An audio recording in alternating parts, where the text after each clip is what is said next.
गुलिस्तान जौहर में 15 रेंजर्स की गाड़ियां और 30 मोबाइल की गाड़ियां जो है वो तलब कर ली है, जबकि 50 लेडी पुलिस अफसरान को भी जो है वो तलब कर लिया गया है। जबकि गुलिस्तान जौहर में एक बड़ा ग्रैंड ऑपरेशन की तैयारियां जो है वो शुरू कर दी गई है। 14 और 15 मार्च को गुलिस्तान जौहर ब्लॉक 4, 6, 10 और 11 में बड़े ऑपरेशन की तैयारियों का जो है वो आगाज़ किया जा रहा है। केडीए के जो डायरेक्टर हैं उन्होंने डीजी रेंजर्स, पुलिस एहलकार और तमाम जितने भी सिक्योरिटी के जो इदारों के जो बड़े आला अफसरान हैं उनको मरासला अरसाल कर दिया। उन्होंने कहा है कि किसी भी नाखुशगवार वाक़यात से निपटने के लिए 15 रेंजर्स की गाड़ियाँ मंगवाई हैं, 30 मोबाइल की गाड़ियाँ मंगवाई हैं और 50 के करीब जो है वो ख़वातीन पुलिस एहलकारों को जो है वो तैनात रखने का कहा गया है, ताकि इस ऑपरेशन को जो है वो मुकम्मल किया जा सके। देखिए, गुलिस्तान जौहर की अगर मैं बात करूं तो ये तजावुज़ात की जद में बेशुमार ऐसे प्रोजेक्ट्स हैं, बेशुमार ऐसे जो ग्राउंड्स हैं वो कब्जे हो चुके हैं और बेशुमार ऐसे प्लॉट्स हैं जो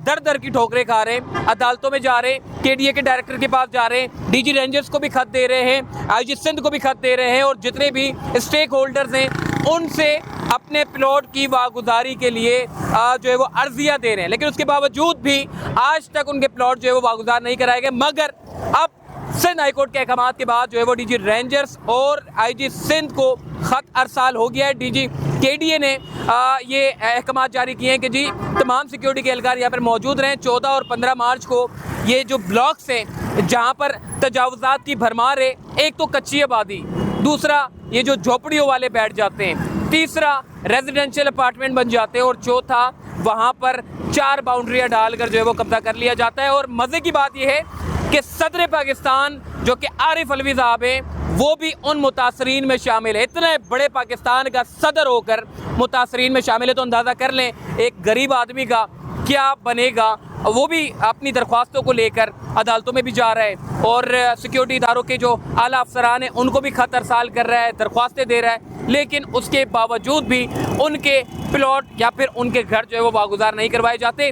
सदर पाकिस्तान भी आज गुलिस्तान जौहर में ब्लॉक 10 में अपने प्लॉट की वागुजारी के लिए दर दर की ठोकरें खाता फिर रहा है। और अब हमने देखा है कि डीजी केडीए ने कमर कस ली है। जितने भी जो एनक्रोचमेंट वाले जो लोग हैं, जो कब्जा माफिया हैं, उनके खिलाफ एक बड़ा ग्रैंड ऑपरेशन होने जा रहा है जो कि 14 तारीख को भी होगा और 15 मार्च को भी होगा। और ये दोनों दिन जितने भी जो ब्लॉक्स हैं, ब्लॉक 4, ब्लॉक 6, ब्लॉक 10 और ब्लॉक 11 जो कि गुलिस्तान जौहर स्कीम 36 में ये पूरा ग्रैंड ऑपरेशन किया जाएगा। गुलिस्तान जौहर की वैसे ही अगर मैं बात करूं तो झुग्गियों वाले इतने बैठे हुए हैं जिनका कोई रिकॉर्ड नहीं है, कुछ भी नहीं है, कौन लोग हैं, कहाँ से आते हैं, क्या करते हैं, क्या हो रहा है इस शहर में, ये सारा का सारा निज़ाम जो धर्म भरम हो रहा है। उसके बाद हमने देखा है कि सुप्रीम कोर्ट ऑफ पाकिस्तान जो कि चीफ जस्टिस रिटायर्ड गुलजार अहमद साहब जिनका ताल्लुक कराची से था, उन्होंने इस पूरे शहर कराची में तजावुज़ात के ख़ात्मे को यकीनी बनाने के अहकाम दिए हैं। और अब सुप्रीम कोर्ट के अहकाम पर अमल दरामद करते हुए डीजी केडीए ने एक बड़े ऑपरेशन की जो है वो तैयारी शुरू कर दी है। मैं जो बैक साइड की तरफ यहाँ से जब आप चलते हैं तो आपको मुख्तलिफ झुग्गियाँ देखने को मिलती हैं। कोई पथारे डाल के बैठा हुआ है, तो कोई बड़े ग्राउंड के ऊपर कब्जा करके बैठा हुआ है। और गुलिस्तान जौहर में अब भी अगर ये ऑपरेशन ना किया गया तो मुस्तकबिल में एक बड़े बड़े अपार्टमेंट की सूरत में जो है वो हमारे सामने होगा और लोग रिहाइश इख्तियार कर लेंगे और इंतज़ामिया भी बेबस होगी। और इसीलिए इंतज़ामिया ने ये फैसला किया है कि वक्त से पहले ही ये ऑपरेशन करके ये जो जितना भी कब्ज़ा है उसको खाली करवा दिया जाए और जितने भी जो प्लॉट की जो बैलेटिंग में जिन्होंने कामयाबी के साथ अपना प्लॉट हासिल किया था, जिसमें सदर पाकिस्तान भी शामिल थे, उनको उनके प्लॉट की वापसी के लिए जो है वो सारा ऑपरेशन करके उनके हवाले किया जाए। बाकी ओवरऑल इसमें मुख्तलिफ पार्क से मुख्तलिफ ग्राउंड है और मुख्तलिफ लोग हैं जिन्होंने अपना सरमाया लगाया हुआ है और उनके प्लॉट्स के ऊपर जो है वो कब्ज़ा हो चुका है। तो ये 14 और 15 मार्च को इस पूरे गुलिस्तान जौहर के ऊपर जो है वो ऑपरेशन किया जाएगा। और शहर कराची के मुख्तलिफ इलाकों में जहाँ पर बड़े बड़े जहाँ पर कच्ची आबादियाँ हैं, जहाँ पर गोठाबाद स्कीम के तहत, मैं देखें शहर कराची वालों को कहना चाहता हूँ, आप अपना सरमाया लगाते हैं ज़रूर लगाएं, मगर ये जो गोठाबाद स्कीम होती है, फलां गोठाबाद तो कोई जोखियो गोठाबाद तो कोई फलां मक्सी गोठाबाद तो पता नहीं कौन कौन से ऐसे गोठाबाद के नाम से जो है वो शहर कराची को आबाद किया जा रहा है। जब शहर कराची के लोग वहाँ पर अपना सरमाया लगा देते हैं तो उसके बाद पता चलता है ये जो गोठाबाद है ये तो ऑलरेडी है ही नहीं। मतलब कराची के मास्टर प्लान में गोठाबाद का कोई तस्वुर ही नहीं है। गोटाबाद के नाम पे लोगों को बेवकूफ़ बनाया जाता है, उनके सरमायों को ज़ाया किया जाता है और वो लोग अपने पैसे 5 लाख 6 लाख 10 लाख कह के सस्ते दामों प्लॉट बेचे जाते हैं और उसके बाद फिर वहाँ पर वो पता ये चलता है कि ये तो सरकारी ज़मीन है। तो ओवरऑल गोटाबाद पर अगर आप अपना सरमाया लगाना चाहते हैं तो भाई एहतियात के साथ लगाओ, पूरी वेरिफिकेशन करवाओ, क्योंकि यहाँ पर मसला ये है कि 20 से 25 साल से केस चल रहे हैं और लोग वहाँ पर आज भी अपने सरमाया लगा रहे हैं। मेरा एक पड़ोसी है, मेरे एरिया में ही रहता है, वो सिंध हाई कोर्ट में मेरी अक्सर उससे मुलाकात होती है। मैं उससे पूछता हूँ भाई तेरे कितने केस है? वो बोलता है भाई मेरा एक ही केस है। मैंने उसको देखा है 10 साल से, तो मैं उसको देख रहा हूँ पूरे सिंध हाई कोर्ट के चक्कर लगा रहा है आगे पीछे।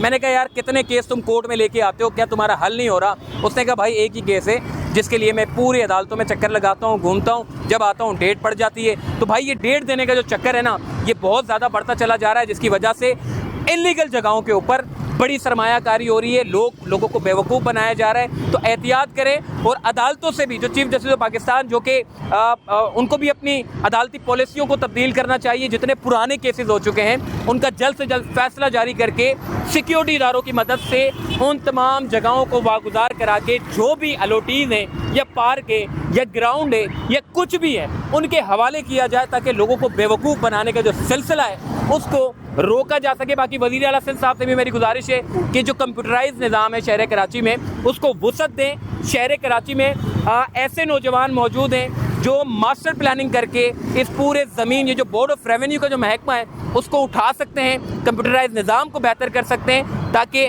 मुस्तकबिल जो है वो लोगों का उसमें जो सरमायाकारी कर रहे हैं उनको बेवकूफ़ ना बनाया जा सके। वज़ीर आला सिंध साहब की टीम बड़ी अच्छा काम कर रही है, मैं जान रहा हूँ, मैं जानता हूँ कि वो इसके ऊपर ज़रूर काम करेंगे। शहर कराची को अगर रोशनियों का शहर बनाना है और इस शहर को खूबसूरती जो इस शहर की है वो बरकरार अगर रखनी है, तो सबसे पहले आपको बोर्ड ऑफ रेवेन्यू को ठीक करना होगा, MDA को ठीक करना होगा, LDA को ठीक करना होगा, KMC को ठीक करना होगा, KDA को ठीक करना होगा और कंटोनमेंट्स को भी ठीक करना होगा। ये जितने भी इदारे हैं ये सारे के सारे इदारों का किबला दुरुस्त करना पड़ेगा, तब जाके ये शहर जो है वो खूबसूरत रहेगा। वरना शहर कराची कंक्रीट का जंगल बन जाएगा और मुस्तकबिल इसका बड़ा ख़तरनाक होगा।